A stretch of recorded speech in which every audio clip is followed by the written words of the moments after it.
Video के अंदर discuss करेंगे जीएसटीआर 9 की टेबल 4। फ्रेंड डायरेक्ट डिस्कशन पर चलते हैं। सबसे पहले हम जीएसटीआर 9 के कुछ पॉइंट्स को कवर कर लेते हैं। ध्यान रखिए कि जीएसटीआर 9 को रिवाइज नहीं किया जा सकता है। जीएसटीआर 9 में कोई भी आईटीसी को क्लेम नहीं किया जा सकता है। एडिशनल लायबिलिटी अगर आप दिखाना चाहते हैं तो जीएसटीआर 9 के अंदर दिखा सकते हैं और डीआरसी 03 के थ्रू उसको पेमेंट कर सकते हैं। टर्नओवर जो है वो एग्रीगेट देखी जाएगी, मतलब कि अगर आपके 10 जीएसटीएन नंबर हैं और 10 को का टर्नओवर थ्रेशोल्ड लिमिट से ज़्यादा है तो 10 की 10 को जीएसटीआर 9 फाइल करनी पड़ेगी। फ्रेंड्स, जीएसटीआर 1 एंड जीएसटीआर 3 भी फाइल होनी चाहिए रेस्पेक्टिव ईयर की जिसकी आप जीएसटीआर 9 फाइल करने जा रहे हैं। अभी रिसेंटली एग्जम्पशन है जीएसटीआर 9 को फाइल करने के लिए, वो अप टू 2 करोड़ है। एग्रीगेट देखना है। आईएसडी, टीडीएस, टीसीएस एक्सेट्रा को जीएसटीआर 9 फाइल करने की जरूरत नहीं होती है। जीएसटीआर 9 की ड्यू डेट 31/12/2024 है। 2023-24 जिसकी ड्यू डेट 31/12/2024 है, विद इन 3 ईयर्स आप फाइल कर सकते हैं जीएसटीआर 9। आफ्टर 3 ईयर्स आप जीएसटीआर 9 फाइल नहीं कर सकते हैं। बात करते हैं टेबल 4 जीएसटीआर 9 की, जो कि आउटवर्ड सप्लाई से रिलेटेड होती है। इसके अंदर वेरियस इंफॉर्मेशन दी जाती है।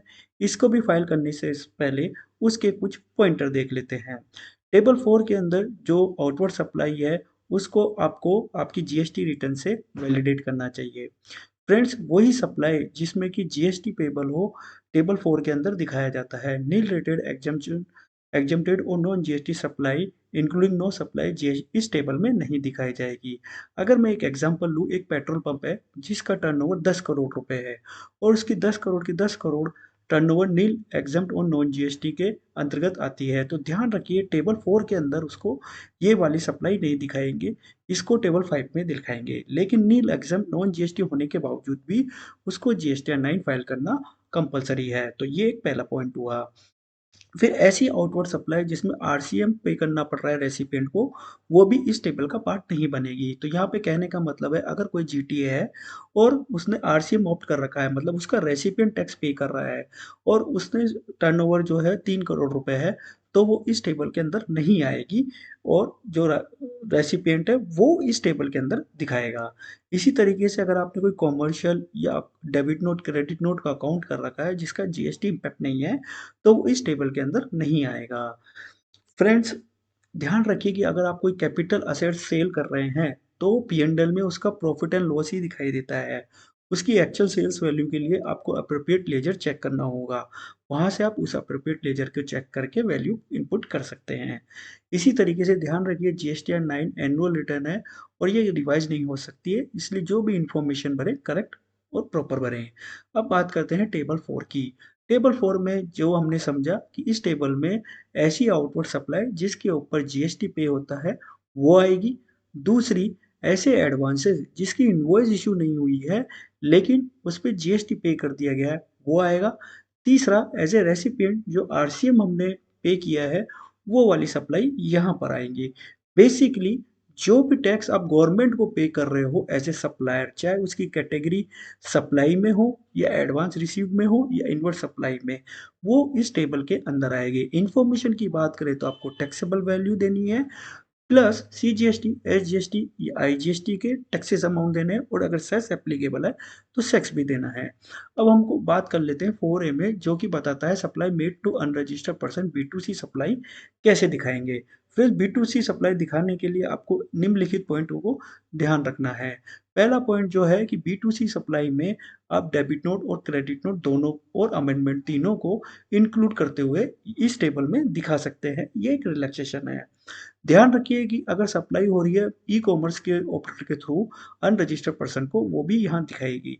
क्रॉस वेरिफिकेशन के लिए आप table number 5 and table number 7 of GSTR 1 और अमेंडमेंट के लिए टेबल 9 एंड 10 को रेफर कर सकते हैं इस टेबल में डेटा पंच करने के लिए। B2C के एग्जांपल की बात करें तो B2C सप्लाई हुई 1 अप्रैल 2023 से 31 मार्च 2024 के बीच में 10 लाख रुपए, अपवर्ड किया 2 लाख रुपए और क्रेडिट नोट इश्यू किया 3 लाख रुपए, नेट आया 9 लाख। तो मैं कह रहा हूँ कि इसी टेबल में आपको 9 लाख दिखा देनी है। ऐसा नहीं कि B2C टेबल की टेबल अलग अमाउंट यहाँ पर दिखाए और अपवर्ड और क्रेडिट नोट कहीं और दिखाए, तीनों को नेट करके आप यहाँ दिखा सकते हैं। सेम डेबिट नोट भी होता है तो यहाँ पर ध्यान रखिए, मैंने 1 अप्रैल 2023 31 मार्च 2024 के लिए बोला है, तो यहाँ पर 1 अप्रैल 2023 से 31 मार्च 2024 के बीच में ही जो भी इंफॉर्मेशन है वही आएगी। सारी टेबल के लिए एप्लीकेबल होगा, सारी इंफॉर्मेशन के लिए एप्लीकेबल होगा टेबल 4।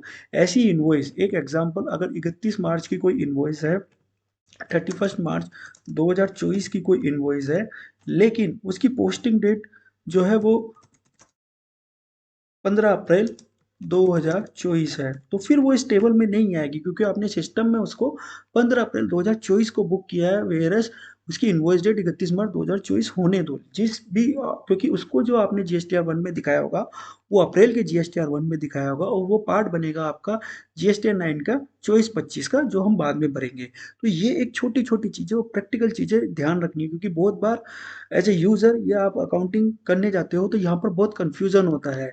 अभी हमको ऐसा लगता है कि क्योंकि आप किसी भी लार्ज कंपनी में जाएँगे तो उसमें जो इनवॉइस की पोस्टिंग है वो 1 महीने, 2 महीने, 3 महीने डिले होती रहती है। हमारी रिटर्न तो है, हमको 20 तारीख को ही फाइल करनी है। अब परचेज़ की जो इनवॉइसेज़ हैं, वो अगर हमने 20 तारीख के बाद में पोस्ट किया अपनी अकाउंटिंग में, तो ऐसा नहीं है कि हम प्रीवियसली जाके अपनी रिटर्न को अमेंडमेंट करेंगे। वो सब्सिक्वेंट पीरियड की उसमें जाएँगी। तो ये चीज़ें बहुत छोटी-छोटी हैं, लेकिन इनको ध्यान में रखना है। तो B2C से रिलेटेड हमने समझ लिया। अब हम B2B की बात करते हैं, टेबल 4B। फ्रेंड्स, इसके अंदर जो है, अब ध्यान रखिए कि इसमें क्रेडिट नोट, डेबिट नोट या उससे रिलेटेड अमेंडमेंट को अलग से दिखाया जाएगा, यहीं पर नहीं दिखाया जाएगा। यहाँ पर आपको ग्रॉस वैल्यू दिखानी है, मतलब कि 1 करोड़ रुपए आपकी B2B की इनवॉइसेज़ तो 1 करोड़ ही दिखानी है। ई-कॉमर्स ऑपरेटर के थ्रू भी अगर आपने कोई सप्लाई किया हुआ है, या यूआईएन को भी कोई सप्लाई किया, वो भी इसी टेबल में आएगी। कोई स्टॉक ट्रांसफर करता है बिटवीन डिस्टिंक्ट पर्सन, मतलब कि 2 यूनिट्स है सेम एंटिटी की, एक ही पेन है, 2 जीएसटीएन है, दोनों आपस में ट्रांसफर कर रही है, तो वो भी यहाँ पर आएगी, चाहे आपके कंसोलिडेटेड फाइनेंशियल स्टेटमेंट में वो एलिमिनेट हो जाए। फ्रेंड्स, ध्यान रखिए कि इसके अंदर, जैसे मैंने पहले ही बोला कि अगर मैं जीटीए हूँ और सप्लाई कर रहा हूँ, सामने वाला रेसिपिएंट रिवर्स चार्ज के अंदर पे कर रहा है, तो वो यहाँ पर नहीं आएंगी। इसको टेबल 4A और 4C ऑफ GSTR 1 के थ्रू आप रीचेक कर सकते हैं। अब बात करते हैं टेबल 4C की, जिसके अंदर जीरो रेटेड सप्लाई, एक्सपोर्ट और पेमेंट ऑफ टैक्स दिखाया जाएगा।